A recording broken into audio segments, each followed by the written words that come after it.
दोस्तों, अगर आपको भी लगता है कि संकट के समय भाग्य के भरोसे हाथ पर हाथ धरकर बैठे रहने वाले का विनाश निश्चित है, तो इस वीडियो को लाइक, चैनल को सब्सक्राइब और कमेंट में लिखिए संकट आने पर दिमाग लगाना चाहिए।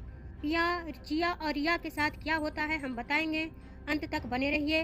कहानी का नाम है 3 मछलियाँ। एक बड़ा जलाशय था। जलाशय में पानी गहरा होता है, इसलिए उसमें काई तथा मछलियों का प्रिय भोजन जलीय सूक्ष्म पौधे उगते हैं। ऐसे स्थान मछलियों को बहुत रास आते हैं। उस जलाशय में भी बहुत सी मछलियां आकर रहती थी। अंडे देने के लिए तो सभी मछलियां उस जलाशय में आती थी। वह जलाशय आसानी से नजर नहीं आता था। उसी में 3 मछलियों का झुंड रहता था। उनके स्वभाव भिन्न थे। पिया नामक मछली संकट आने के लक्षण मिलते ही संकट टालने का उपाय करने में विश्वास रखती थी। रिया कहती थी कि संकट आने पर ही सबसे बचने का यत्न करो। चिया का सोचना था कि संकट को टालने या उससे बचने की बात बेकार है। कराने से कुछ नहीं होता। जो किस्मत में लिखा है वह होकर रहेगा।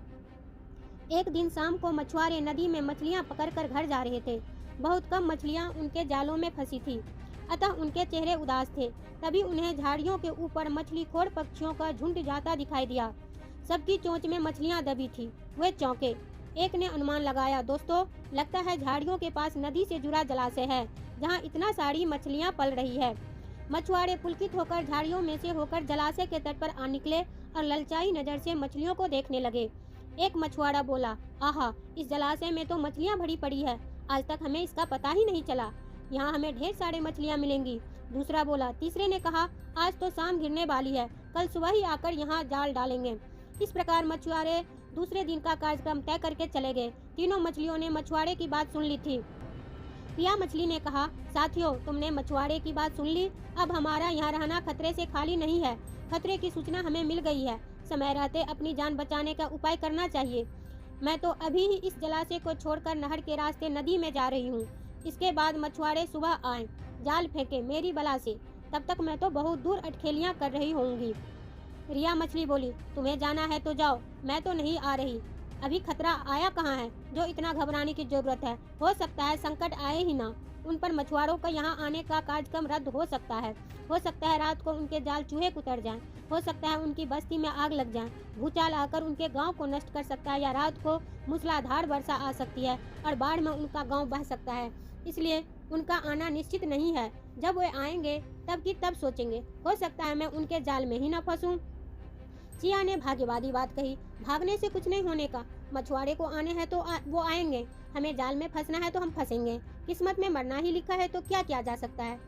इस प्रकार पिया तो उसी समय वहां से चली गई। रिया और चिया जलाशय में ही रही। भोर हुई तो मछुआरे अपने जाल को लेकर आए और लगे जलाशय में जाल फेंकने और मछलियां पकड़ने। रिया ने संकट को आए देखा तो लगी जान बचाने के उपाय सोचने। उसका दिमाग तेजी से काम करने लगा। आसपास छिपने के लिए कोई खोखली जगह भी नहीं थी। तभी उसे याद आया कि उस जलाशय में काफी दिनों से एक मरे हुए ऊदबिलाव की लाश तैरती रही है। वह उसके बचाव के काम आ सकती है। जल्दी ही उसे वह लाश मिल गई। लाश सड़ने लगी थी। रिया लाश के पेट में घुस गई और सड़ती लाश के श्राद्ध अपने ऊपर लपेटकर बाहर निकली। कुछ ही देर में मछुआरे के जाल में रिया फंस गई। मछुआरे ने अपना जाल खींचा और मछलियों को किनारे पर जाल से उलट दिया। बाकी मछलियां तो तड़पने लगी, परंतु रिया दम साधकर मरी हुई मछली की तरह पड़ी रही। मछुआरे को श्राद्ध का भभक लगा तो मछलियों को देखने लगा। उसने निर्जीव परी रिया को उठाया और सूंघा। यह तो कई दिनों की मरी मछली है, सड़ चुकी है। ऐसे बड़बड़ाकर बूढ़ा सा मुंह बनाकर उसे मछुआरे ने रिया को जलाशय में फेंक दिया। रिया अपने बुद्धि का प्रयोग कर संकट से बच निकलने में सफल हो गई थी। पानी में गिरते ही उसने गोता लगाया और सुरक्षित गहराई में पहुंचकर जान की खैर मनाई। चिया भी दूसरे मछुआरे के जाल में फंस गई थी और एक टोकरी में डाल दी गई थी। भाग्य के भरोसे बैठी रहने वाली चिया ने उसी टोकरी में अन्य मछलियों की तरह तरप तरप कर प्राण त्याग दिए। तो दोस्तों, भाग्य के भरोसे हाथ पर हाथ धरकर बैठे रहने वाले का विनाश निश्चित है। पिया की तरह संकट का संकेत मिलते ही उपाय सोचना सबसे उत्तम है। रिया की तरह संकट आने पर दिमाग लगाना भी उचित हो सकता है, लेकिन चिया की तरह भाग्य के भरोसे रहना सबसे खतरनाक है। तो दोस्तों, जाते जाते वीडियो को लाइक जरूर कीजिएगा और अंत तक बने रहने के लिए धन्यवाद।